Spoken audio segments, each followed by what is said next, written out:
Recipe তিল দিয়ে বাঁধাকপি।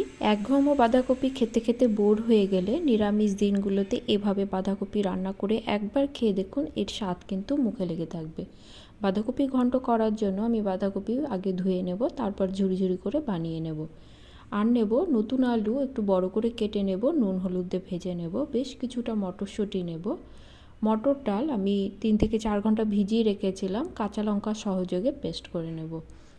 এবার এই পেস্টের মধ্যে দিয়ে দেব নুন, কালো জিরে, হলুদ, 6 থেকে 7 দানার মতো চিনি। এটা অপশনাল, না দিলে নাও দিতে পারেন, তবে বড়াগুলোতে আমি একটু চিনি দিই। ভালো করে ফেটিয়ে নেব। এবার কড়া বসিয়ে দেব, দিয়ে দেব সর্ষের তেল। ডালের পেস্ট থেকে ছোট ছোট বড়ার আকারে আমি ভেজে নেব। বড়াটা একটু লাল লাল করেই ভাজতে হবে। আমার বড়াটা হয়ে গেছে, তুলে নেব। ওই তেলেই ফোড়নে দেব তেজপাতা আর দেব 5 ফোড়ন। ভেজে রাখা আলুটা আমি এবার দিয়ে দেব।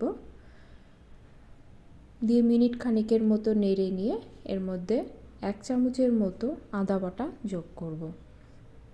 আর একটি ছোট টমেটো পেস্ট করে নিয়েছিলাম, সেটা দিয়ে দেব।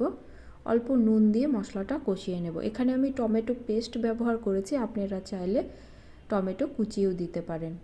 দিয়ে দেব হলুদ আর দেব ঝাল লঙ্কার গুঁড়ো। অল্প জল দিয়ে মশলাটা আবারও ভালো করে কষিয়ে নেব। 2 থেকে 3 মিনিট আমি মশলাটা কষিয়ে নিয়েছি। দেখুন কালারটা কতটা সুন্দর এসেছে। এবার আমি এর মধ্যে মটরশুঁটিটা দিয়ে দেব। মটরশুঁটি তেলে দিলে অনেক সময় ফেটে যেতে পারে, সেই জন্য আমি মশলা কষাবার সময় মটরশুঁটিটা যোগ করি। মশলা ভালো করে কষানো হয়ে গেলে ঝুরি করে বানিয়ে রাখা বাঁধাকপিটা আমি দিয়ে দেব।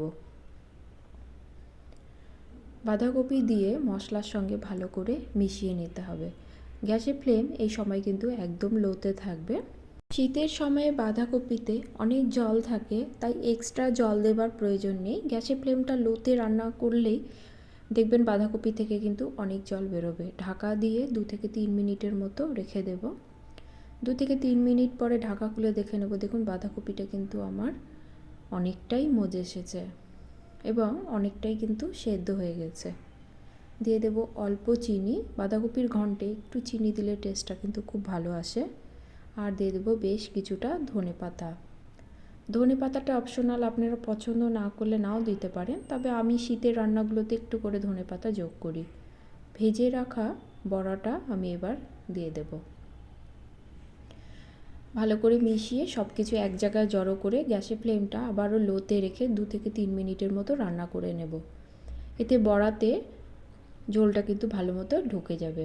দিকে একটি তড়কা প্যান বসিয়ে দেব। দিয়ে দেব দারচিনি, এলাচ, লবঙ্গ, 1/2 চামচের মতো জিরে। একটু ভেজে নেব। ভেজে নিয়ে আমি দিয়ে দেব 1 চামচের মতো সাদা তিল। সব উপকরণ দিয়ে আবারও ভালো করে একটু ভেজে নিয়ে ঠান্ডা করে গুঁড়ো করে নেব। আমি এবার বাঁধাকপিটা দেখে নেব। দেখুন বাঁধাকপিটা কিন্তু বেশ শুকনো শুকনো হয়ে এসেছে। এবার গুঁড়ো করে রাখা মশলাটা আমি দিয়ে দেব। ভালো করে মশলার সঙ্গে বাঁধাকপিটা আমি মিশিয়ে নেব।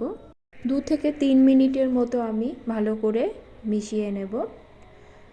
অল্প চালের গুঁড়ো ছড়িয়ে দেব, এতে বাঁধাকপিটা বেশ আঁটো হয়। যে কোনো ঘন্টতে একটু ময়দা বা চালের গুঁড়ো দিলে ঘন্টটা বেশ মাখো মাখো হয়। চালের গুঁড়োটা দেওয়া মাত্রই দেখুন আমার বাঁধাকপিটা কিন্তু বেশ মাখো মাখো হয়ে গেছে। এই পর্যায়ে আমি আরও 2 থেকে 3 মিনিট লো স্টিমে বাঁধাকপিটাকে আমি কষিয়ে নেব। ঝালের জন্য আরও 2 থেকে 3টে কাঁচা লঙ্কা যোগ করব। ঝালটা আপনাদের টেস্ট অনুসারে যোগ করবেন। আমার বাঁধাকপিটা কিন্তু প্রায় হয়ে এসেছে। 1 চামচের মতো ঘি যোগ করব। ঘি দিয়ে গ্যাসের ফ্লেমটা কিন্তু আমি অফ করে দিয়েছি। ভালো করে ঘিটা আমি বাঁধাকপির সঙ্গে মিশিয়ে নেব। একঘেয়েমি বাঁধাকপি খেতে খেতে বোর হয়ে গেলে একবার এভাবে ভাজা মশলা দিয়ে বাঁধাকপি ঘন্ট রান্না করে খেয়ে দেখবেন, এর স্বাদ কিন্তু মুখে লেগে থাকবে। আমার বাঁধাকপির ঘন্ট রেডি। এবার পরিবেশনের পালা। যে কোনো নিরামিষ দিনে আপনারা এভাবে বাঁধাকপি বাড়িতে বানিয়ে নিতে পারবেন। আজ তাহলে এই পর্যন্তই। দেখা হবে পরে কোনো রেসিপি নিয়ে। সকলে ভালো থাকবে।